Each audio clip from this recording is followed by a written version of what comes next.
Hello, everyone, and welcome to another episode of the Imperfect CPA. It's Eric McLaughlin here, and I'm so happy to be with you for another episode to share with you about the things that we're learning along this journey of learning how we too can build our pockets with wealth and grow our financial knowledge. First of all, let me share. I'm going to start doing this disclosure just to make sure that I cover myself. I am a CPA, but I need you to know that I am not your CPA, unless you're my client, of course, nor am I a financial advisor. And therefore, the information that we talk about on this episode and every episode of the Imperfect CPA is only for educational purposes only. So thank you for joining me on today. So today is going to be a little bit different than what we've talked about before. We actually, delve into some specific financial lessons. We're actually going to come up a little bit and talk about two things actually. One, from dealing with the book The Richest Man in Babylon by George S. Clanson, and also dealing with the first chapter of my book, which I'm happy to say is out now, Make Money Your Employee. So today we're really dealing with this mindset of money. And so I'm going to use the book, The Richest Man in Babylon, to kind of tee off our discussion. But how I thought I'd share first is, in this society that we live in now, there's so many things that catch our eyes, whether it's things we see on Instagram or TikTok or Facebook or YouTube, things where we see, folks driving nice cars, Maybachs, Range Rovers, Maseratis, Bentleys, and people living in mansions, having on nice jewelry, all those kinds of things. And, I think if we got honest with ourselves at one time or another, maybe not now, maybe at one point in our lives, we were, envious or jealous of those folks. And I think, you may not want to raise your hand out there, but I'll raise my hand out in this studio and say that was me, at one time. You know, I wanted to, when I was much younger, have, a big house and be able to drive the nice fancy cars and nice fancy trucks and have, the nice things. And so I understand what that feeling is like when you can basically become jealous of what somebody else has or envious of those things, or even as the Bible will talk about, begin to covet what your brother or sister has. And I think that's a mindset that we've got to guard against. I mean, it's healthy and it's okay to want to desire nice things, but we have to make sure that we don't get caught up with what other people have and really focused on what is it really, first of all, what does God want for us? And to know that even in Scripture, it says, in 3 John 1 and 2, it says that God desires for us to prosper and be in good health, even as our souls prosper. So there is a desire for us as His people, those of us that are of the kingdom of faith, that He desires for us to have things and to live in nice places and drive nice things, but we can't be caught up in those things and start worshiping those things. I say that because it almost becomes like the preface for the story that we're dealing with today as we jump into this, the richest man in Babylon, the man who desired gold.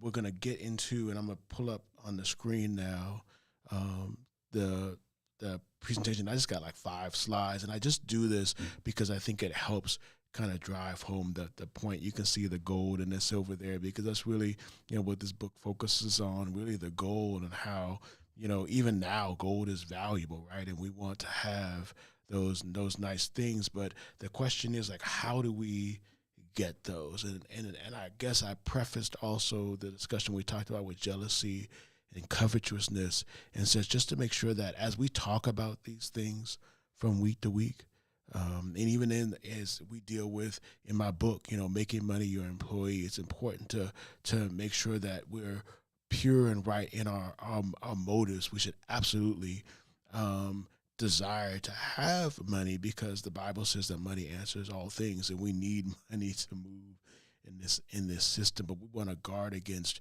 being so caught up with money that we don't value the other things in life, and we get too caught up in it. So I just kind of want to lay that down. But listen, in the first chapter of this, which I think this whole book is really instructive, but as it begins, right, the characters of this particular story in The Richest Man in Babylon is first Banzner, right? So Banzner is this chariot builder, right? He builds chariots, and he's contemplating how, despite all the efforts that he's put out in building these chariots over a period of time, that for whatever reason, and we'll really maybe delve into those reasons, he hasn't been able to move forward in his station in life. He's still struggling with not having enough money in his pocket to take care of himself and his wife. We don't know if he had kids, at least as far as we are right now. We know that he had a wife. And so he struggles with being able to provide for him and his wife. Not enough meal in the bag, as the book says. So he starts to desire to accumulate and to build up wealth for himself, right? And I think that's something that we all desire for, right? When I was in my early 20s, when I graduated from Morehouse, my desire and my dream was get married, have kids, and be able to have a nice place to live and nice cars to drive. So all of those things are healthy and to desire, but that's what he wanted. And he dreams of these things. You know, we all can fantasize and dream and get caught up in these things. But he begins to question, like, why he remains in this position. And I will say that from this particular point in the book, I think it's important for all of us to ask, for whatever station we are in life, wherever we find ourselves, is this where we want to be? You know, are we achieving like we wanted to achieve? And if not, it's important to understand, first of all, that you can change right now, that you can make a different decision right now to move from where you are to where you want to be. And that's what Banzer, first of all, had to do, is he had to realize and come to himself and say, well, you know what? I am not where I want to be. And so that's one. And I just put this picture up because I think it's, this is not, we don't know what Banzer looked like, but I just thought we should just have a picture just to kind of create in our mind for this story that we're talking about today. As the book progresses, as the chapter progresses, Banzer encounters his friend Kobe, right? And he gets frustrated. He's talking about his frustrations, with his friend. This is like his best friend. He talks about how, he doesn't have any money in his pocket. And I think they even have a discussion about how, Kobe says, you're sitting on this wall, right? Because Banzner, the way the illustration is Banzner's outside, the chariots and the pieces and stuff are laying on the ground over there, and he's just sitting on a wall. So his friend Kobe comes up and says, man, you sitting on this wall here, you must, be doing okay. You must not have to work. So, why, he basically says to him, let me borrow some money from you since it seems like you must be doing okay. Or as we would say in our vernacular, let me hold something, right? And Banzer says, I ain't got it. And so they start to have this deliberation about how, Kobe's a musician, Banzer is a chariot maker. And nevertheless, they're like, our station in life is not where we want to be. And so they come to themselves, right? They come to a realization that they need to learn the secrets of how to build wealth, right? Because they're in Babylon, but they don't have the wealth that seems to be surrounding them that they can see. They don't have it. And so they have this quest that they go on for wealth. And that's the journey that we're on, right? We may not want to all have, like big old houses and, big old cars and stuff. But I think it's healthy, and I think it's fair to say that a lot of us want to do better than what we may be doing right now. And we should always strive for better, and it's not just with money, but we should always strive for better. So the next part of this story, right, Banzer and Kobe decide to seek advice from Arcad, who's the richest man in Babylon. And they make a decision that they've made some bad choices, right? So I think that's part of what we've got to do is say, if we look back at our past, I've told you about my past where I've realized I didn't make some good decisions. I didn't make some good spending decisions. I spent money on things that I should not have. I'll just give you one story. I remember it was a point that my credit was really bad, probably 20, no, about 30 years ago. It was really bad, like in the toilet. And I needed to get another vehicle, right? And so I made a decision because at that time, and still now, I like Lexus. I think Lexus is a good vehicle. I've always liked Lexus. I used to dream about back when I was much younger, like when I was 18 or 19 or 20, like had driving this the new Lexus when they first came out with the brand, the LS 400. I used to love those big body cars, right? So they became an opportunity when I needed to get another vehicle, right? My first car had been totaled from an accident.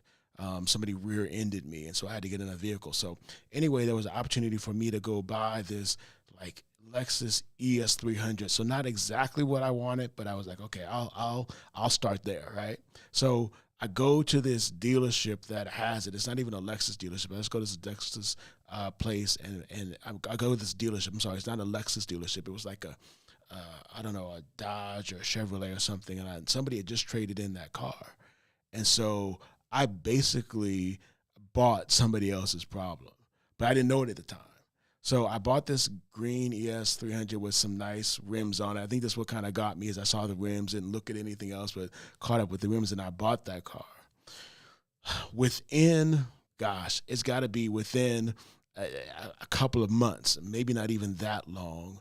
The long and the short is that transmission went out in that car. So it's paid off. So that was good. I paid off the car because it wasn't that expensive at the time, and I had some cash. So I bought that car, but the transmission went out.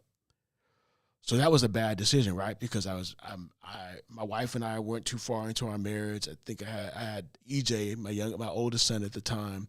And what ended up happening with that car is because I did not have the money to repair that vehicle, it sat at the place that was supposed to repair the transmission for months. I almost want to think in my mind so long ago, I don't remember, that it might have been up to a year that it sat there because I could not get the money together to do that. And what's even worse is because I didn't have, I think that we had two vehicles, but that put us down to one. That really put us in a pickle. And that was a bad decision that I made financially. And that's one of probably many at the time that I've made over the years. So we've all made some bad decisions. But the good thing is that we can all make new decisions and better decisions today. And that's really the point of having this podcast and talking about the Imperfect CPA is really to say, we've made some bad decisions. What new and good decisions are we going to make that are going to help us, move along on this financial journey? So getting back to the story, between Bansner, Kobe, and Arcad, they made a decision that they were going to go seek out the secrets that Arcad had about how he got on this journey to being able to, become wealthy, even the wealthiest man in Babylon, because as the story goes, he too was poor, right? There was a time that he was poor, a time that he didn't have, but he was able to get to a position where he was able to accumulate wealth. And so that is one of the lessons that we really want to learn from this book, is we really want to take knowledge and wisdom from those who have been where we are or where we're trying to go, to really learn about how do we get there and what can we do. And I would challenge you to think about who in your circle, who outside of your circle can you learn from, or what books can you read to do that, right? So that's what they decide to do. Is they decide, I'm trying to get to my next slide. So this is an illustration of, Bansner talking with Arcad in terms of trying to get some wisdom and knowledge from him. So what we want to walk from today is in terms of what do we walk away from, right? What do we pull from this that we can apply to our lives in terms of trying to improve? One is, in order for us to make a change and to get on a path of doing something different, we have to have a desire to do something different. And I know that sounds like common sense to say that, but I'm sure all of us know, either have been that person or know somebody that they'll complain and talk about what they don't have and where they are and what they do. I'm thinking about one person in particular right now in my mind that I'm not going to say the name of. They say they want something different. They say they wish they had, but they do not do anything different to get there.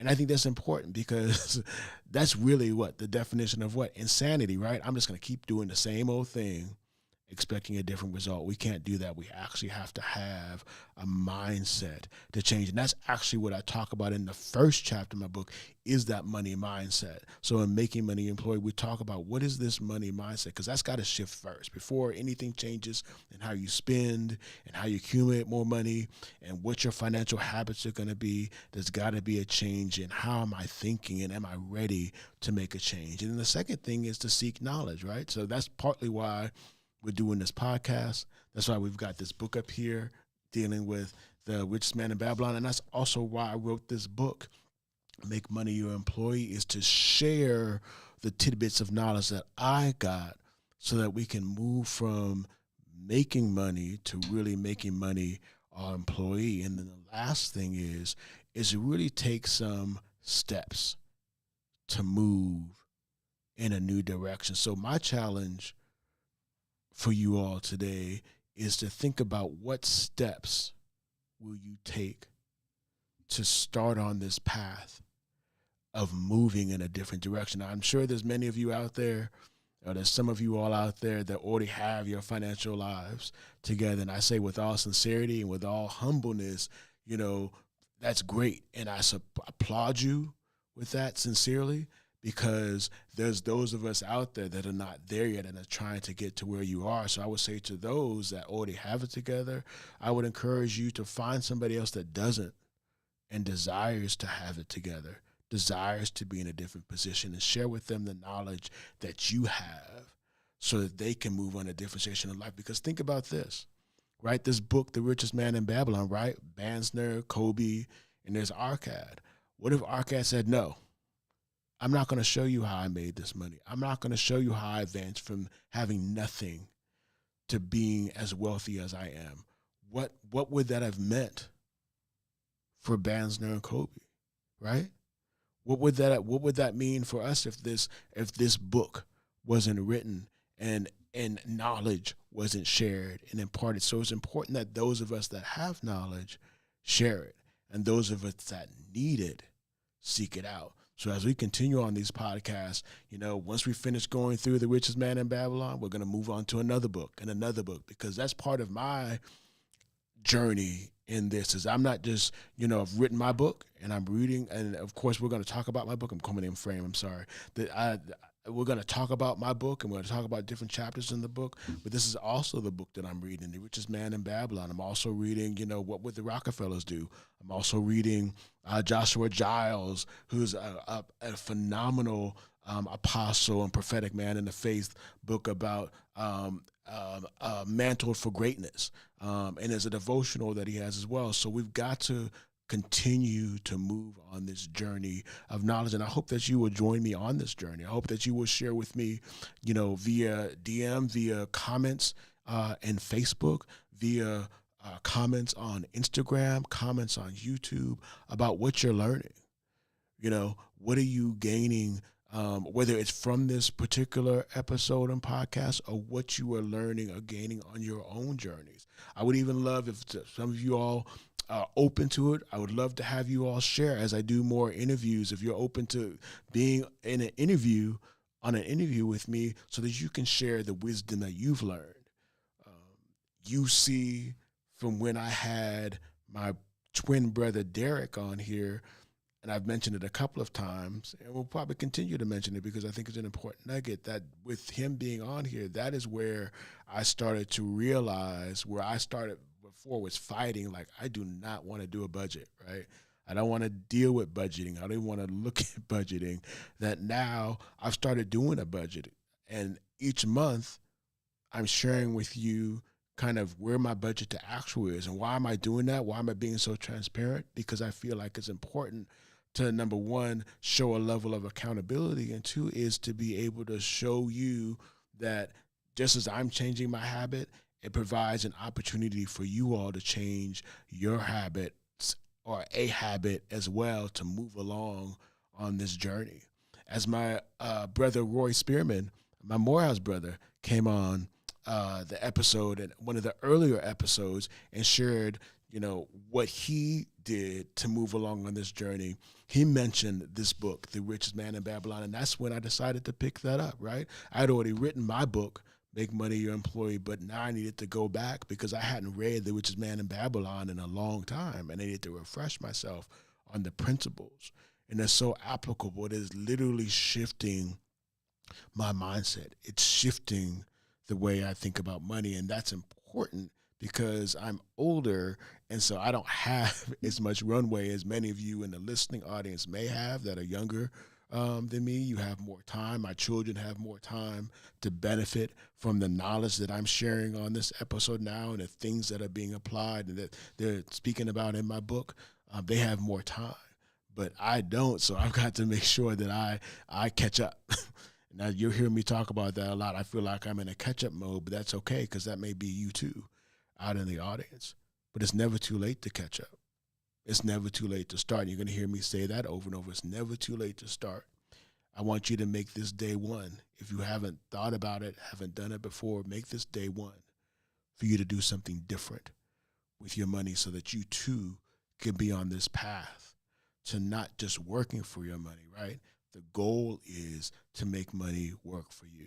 So as I've mentioned that, I just want to implore you all again to go to Amazon.com, pick up my book, Make Money Your Employee. It is an easy read, a short read. And again, the whole goal of the book is simply for me to share some things about myself, to share with you all how I got on this road from working for money, a 9 to 5, to actually making money work for you. And then I share some practical steps with you all about how you can do that too. So please pick it up from Amazon. It comes out September the 4th. So next Wednesday is the official release date, but you can pre-order the book now on Amazon.com. I welcome your support.